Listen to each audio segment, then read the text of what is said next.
The office was eerily silent, save for the faint hum of the air conditioning. I sat at my desk, fingers hovering over the keyboard, my mind racing. The summons had come unexpectedly. My boss, Mr. Thompson, wanted to see me in his office immediately. His tone had been clipped, devoid of its usual warmth. I'd known something was off, but I hadn't expected this. "Sophie," he began, his voice steady but devoid of emotion. "We've had to make some tough decisions. The company is restructuring, and unfortunately, your position is being eliminated." I stared at him, my heart pounding in my chest. "Eliminated? But I'm the head of operations. I've been here for 8 years. I built this department from the ground up." He avoided my gaze, shuffling papers on his desk. "I understand this is difficult, but it's purely a business decision. We'll offer you a generous severance package, of course." A bitter laugh escaped me. "A severance package? That's it? After everything I've done for this company?" My voice rose, sharp with disbelief. "You're just going to throw me out like this?" He sighed, finally looking up. "Sophie, I'm sorry, but the decision is final." I stood abruptly, my chair scraping against the floor. "Fine, if that's how it's going to be." I turned to leave, my mind already spinning with the injustice of it all. But then I saw him. Mr. Thompson's son, Ethan, leaning casually against the doorway, a smug grin plastered across his face. He was dressed in a crisp suit, his hands tucked into his pockets like he owned the place, which apparently he did now. "Sophie," Ethan drawled, his tone dripping with condescension. "Thanks for holding things down. Don't worry, I'll take it from here." I froze, the pieces clicking together in an instant. This wasn't about restructuring. This was about nepotism. My job wasn't being eliminated. It was being handed over to his incompetent, inexperienced son. The rage that surged through me was unlike anything I'd ever felt. But instead of lashing out, I smiled. A cold, calculated smile that made Ethan's grin falter. "Good luck, Ethan," I said, my voice icy. "You'll need it." I walked out of the office, my heels clicking sharply against the polished floor. My colleagues watched me go, their faces a mix of shock and sympathy. But I didn't stop. I didn't look back. When I reached my desk, I sat down and opened my laptop. My fingers flew across the keyboard, accessing a program I'd built years ago, a failsafe, a contingency plan. I called it the kill switch.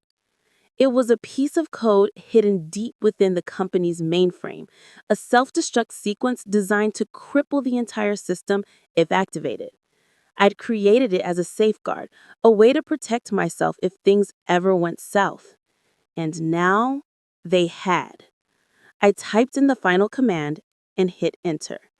The screen flickered, then went black. Somewhere in the building, alarms began to blare. I leaned back in my chair, a sense of grim satisfaction settling over me. Mr. Thompson thought he could replace me? He thought he could hand my life's work over to his arrogant son? Well, now he had nothing. The company was mine to build and mine to destroy.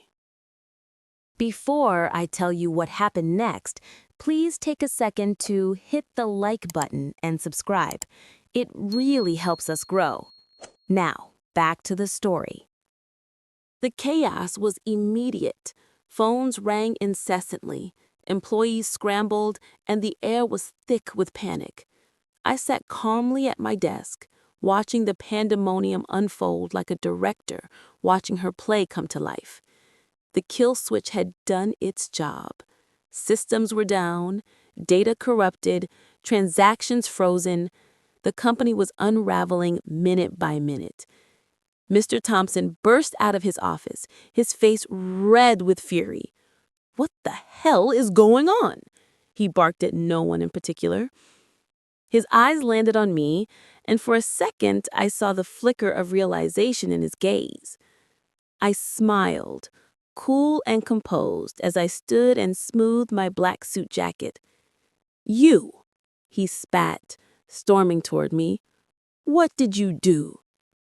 "Me?" I said innocently, tilting my head. "I'm just packing up my things. Isn't that what you wanted?" His jaw tightened, veins bulging in his neck. "Don't play games with me, Sophie. Fix this. Now." I leaned casually against my desk, crossing my arms. Fix what exactly? The systems? The data? The contracts with our biggest clients? Oh, wait, those are all gone, along with the backups. Poof! I gestured vaguely, my voice dripping with mockery. Ethan, who had been lurking uselessly in the background, stepped forward, his smugness replaced by panic. "Dad, what's she talking about? What's happening?" Mr. Thompson ignored him, his glare locked on me. "You're bluffing. You wouldn't dare." I raised an eyebrow, pulling a flash drive from my pocket and dangling it between my fingers. "Wouldn't I? You fired me to make room for him. You handed my life's work, my legacy, to someone who couldn't even handle an internship without screwing up. You thought I'd just walk away quietly? Sorry, but I don't roll over that easily." His face turned an alarming shade of purple. "You'll regret this, Sophie. I'll ruin you." I laughed, a cold, sharp sound that cut through the noise of the office. "Ruin me? With what? Your company's gone, your reputation's shot, and by the time anyone figures out what happened, I'll be long gone." I picked up my bag and slung it over my shoulder, walking past him like he was nothing. He grabbed my arm, his grip painful, but I didn't flinch. I turned to face him, my expression icy. "Let go." He hesitated, then released me, his hand dropping to his side. I adjusted my jacket, my confidence unshaken. "You made a mistake, Mr. Thompson. You underestimated me. And now you'll pay for it." Ethan stepped forward, his voice trembling. "Sophie, please, you can't do this. This is my family's company." I looked at him, my disdain palpable. "It was your family's company, and now it's nothing. Congratulations, Ethan. You got the job. Hope it was worth it." I walked out of the office, my heels clicking with purpose.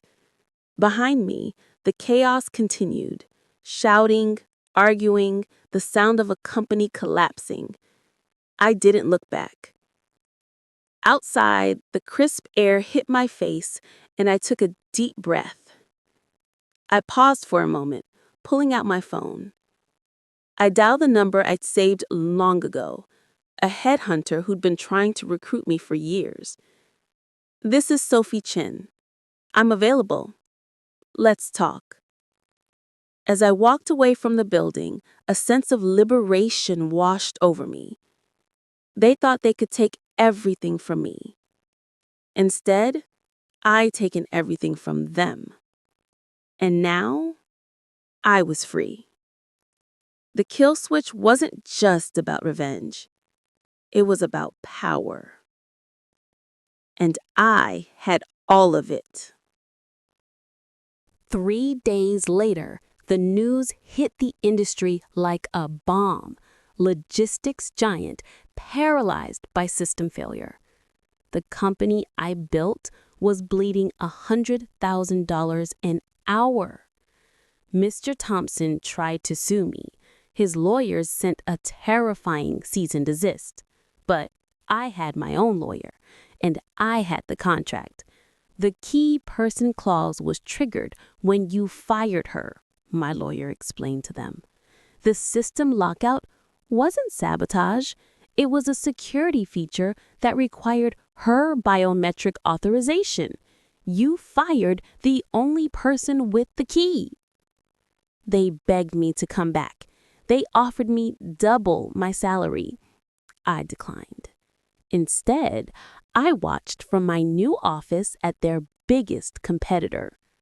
6 months later, Thomson Logistics filed for Chapter 11 bankruptcy. And Ethan? He was fired by the board of directors and is currently being sued by investors for gross negligence. Sometimes the best revenge isn't burning the building down. It's taking the batteries out of the smoke detectors and watching them panic.